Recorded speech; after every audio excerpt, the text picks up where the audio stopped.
Ya cuy, balik lagi bareng gua di Anime Kingdom. Dan untuk video kali ini gua bakalan lanjut lagi cerita manga Jinsei Gyakuten Part 4, atau lebih tepatnya chapter 3 dari manganya cuy. So, nggak pakai lama lagi, otaku Najidega Haji Maruze. Ayo naik nyali layar biar dunia tahu kita wibu bangga penuh warna tanpa malu. Musik berdenyut anime di hati kita. In Anime Kingdom, rumah para legenda.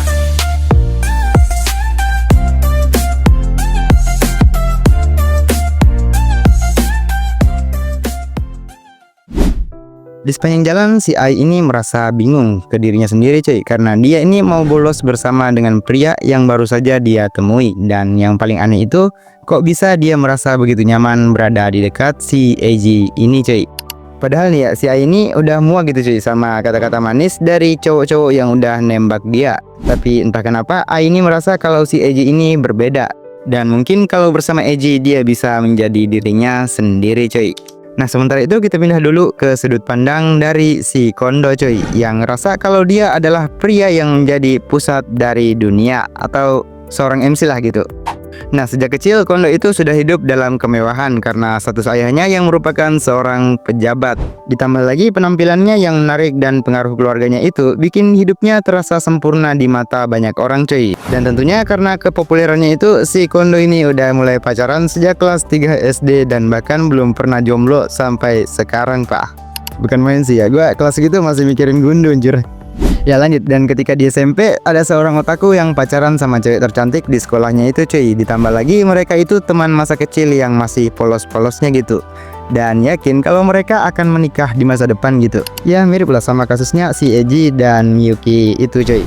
Nah, melihat polosnya mereka, akhirnya si Kondo ini kayak ngerasa tertantang buat ngerusak hubungan mereka gitu cuy.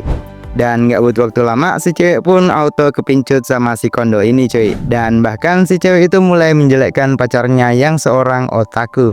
Dan karena Kondo ngerasa seru nih ya, dia ngerekam omongan si cewek tadi cuy, terus dikasih tahu ke pacarnya yang otaku itu. Dan ya lu lihat sendiri dah ekspresi dari si cowok cuy. Nah, momen ini bikin si Kondo benar-benar ngerasa puas gitu cuy. Baginya momen itu menjadi pengalaman yang tidak akan terlupakan. Dan sejak saat itu Kondo akhirnya punya hobi buat ngerebut pacar orang. Parah anjir. Selain itu, cewek yang jatuh dalam perangkapnya itu akhirnya jadi malas belajar dan sibuk mempercantik dirinya cuy. Ditambah lagi dia mulai dijauhi teman-temannya. Tapi ya karena si cewek ini goblok ya, dia nggak peduli dengan semua itu. Sampai pada akhirnya Kondo mutusin dia dengan alasan nggak suka sama cewek gampangan. Ya mampus anjir. Dan bahkan akhirnya si cewek idola itu berakhir tragis cuy, dan nggak mau masuk sekolah lagi. Momen itu bikin si Kondo ini benar-benar merasa puas gitu cuy, karena berhasil menghancurkan hidup keduanya. Dan sekarang adalah giliran untuk Miyuki dan Eiji.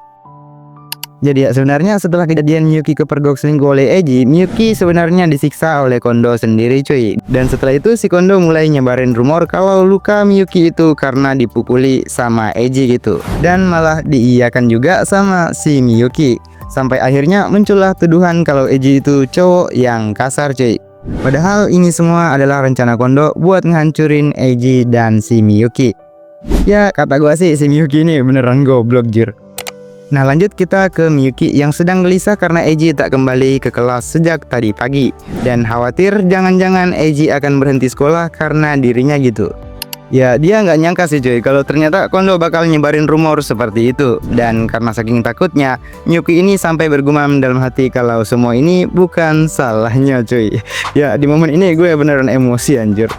Nah, di tengah kegelisahan Miyuki itu, tiba-tiba dia melihat sosok Eiji yang bikin dia jadi ceria lagi cuy.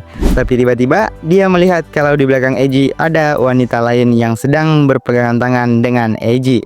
Dan sontak itu bikin si Miyuki auto membatu cuy.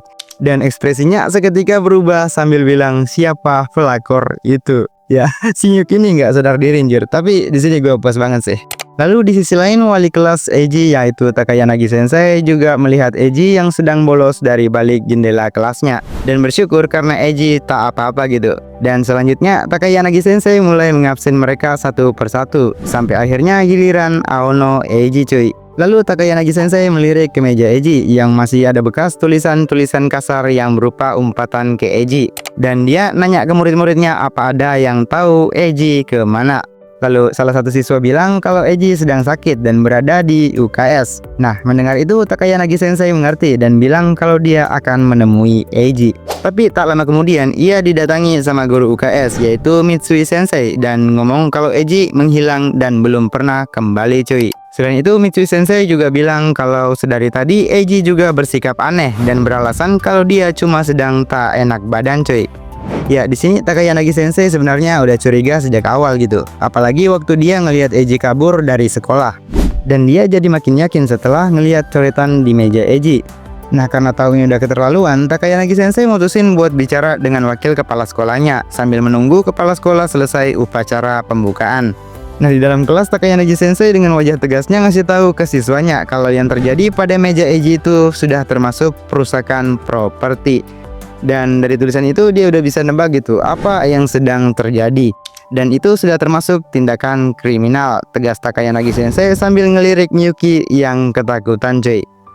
Dan Takaya Nagi Sensei langsung jelasin kalau entah itu iseng ataupun Eiji yang salah, tapi menulis tuduhan, cacian, dan ancaman di meja seseorang itu tidak bisa dimaafkan. Dan ini bukan lagi keisengan anak-anak, melainkan sebuah tindakan kejahatan gitu. Ya, lu bisa lihat lah ekspresi marah dari Takaya Nagi Sensei ini cuy. Gua bener-bener respect sih. Dan ya mungkin segitu dulu untuk part kali ini cuy. Dan kalau mau lanjut silahkan like dan komen lanjut di bawah. Dan ya terima kasih karena telah menonton. Gua Niki dari Anime King dan Sugino Video de Mata Aimasho.